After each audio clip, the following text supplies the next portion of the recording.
नाशिक महापालिकेच्या सिडको प्रभाग समितीच्या पहिल्या सभेत काल ज्येष्ठ नगरसेवक सुधाकर बडगुजर आणि अपक्ष नगरसेवक मुकेश शहाणे यांच्यात अत्यंत खालच्या भाषेत शाब्दिक चकमक झाल्याचं पाहायला मिळालं. प्रभाग क्रमांक 25 मधील गढूळ पाण्याच्या प्रश्नावरून हा वाद पेटला. यावरून आज महापालिका महापौर हिमगोरा अडके यांनी याबाबत बोलताना काल घडलेला प्रकार अतिशय निंदनीय आहे, त्याचा मी प्रथमतः महिला आणि महापौर म्हणून निषेध करते. जर कुठल्याही प्रकारच्या नगरसेवक अथवा कोणाकडून महासभेत अशा प्रकारचं वर्तन केलं गेल्यास त्या 6 महिन्यांकरता महासभेतून निलंबन केलं जाईल असा इशारा त्यांनी दिला आहे. कुंभमेळ्याची सर्व कामं सुरू आहेत.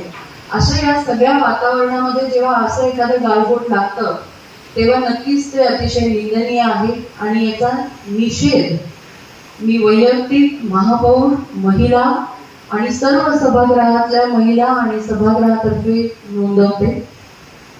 त्याचबरोबर अशा पद्धतीचं वर्तन यापुढे सभागृहात कुठल्याही सभेमध्ये, ती प्रभाग सभा असू दे, इतर ज्या आपल्या आता समित्या होणार आहेत त्या सभा असतील, असं कुठलंही वर्तन यापुढे कोणत्याही सदस्याने, लोकप्रतिनिधींनी केलं तर त्यांना 6 महिन्याकरता निलंबित केलं जाईल महासभेमधनं आणि हे न सांगता केलं जाईल. सुमोटो.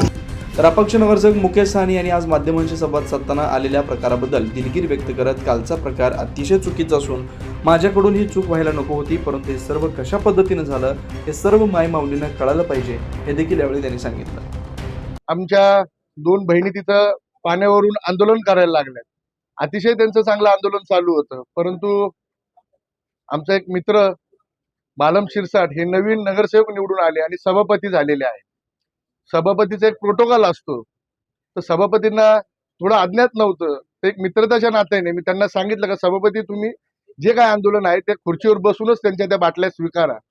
मी माझी एक चांगली भावना तिथं मांडली, परंतु स्वतःला मीपणा समजणारे हे ज्येष्ठ नगरसेवक, मागच्या सगळ्या कथाकथित त्यांच्या गोष्टी तुम्हाला माहिती आहे, अशा त्या व्यक्तीने मला भर सभागृहात मला उल्लेख करून घाणेरी शिवी दिली आईवरनं. त्याच्याहून ते आमचे वाद झाले. मी तिथं चुकायला नको होतं, मी तिथं असं न बोलावं, परंतु माझ्याकडनं पण निश्चित चूक झाली का तिथं माझी मायमाऊली बसलेली होती. मी तो विचार करायला हवा होता. त्या ज्येष्ठ नगरसेवकांनी जरी विचार केला नसेल परंतु मी केला पाहिजे होता. तर निश्चित तो कालचा प्रकार झालाय तो मी स्वतः वैयक्तिक कालच्या प्रभाग सभापतीच्या मीटिंगमध्ये दिलगिरी व्यक्त केलेली आहे, एक सोशल मीडियाच्या माध्यमातून सुद्धा केलेली आहे. परंतु सगळा सारांश कसा झाला हेच सुद्धा माझ्या सगळ्या मायमाऊलींना कळायला पाहिजे. एकूणच सिडको प्रभागात झालेल्या महासभेतून नगरसेवकांच्या अंतर्गत वाद पुन्हा चव्हाट्यावर आल्यानं नाशिकमध्ये चर्चांना उधाण आलंय. 9 न्यूज महाराष्ट्रासाठी प्रतिनिधी योगेश महाजन, नाशिक.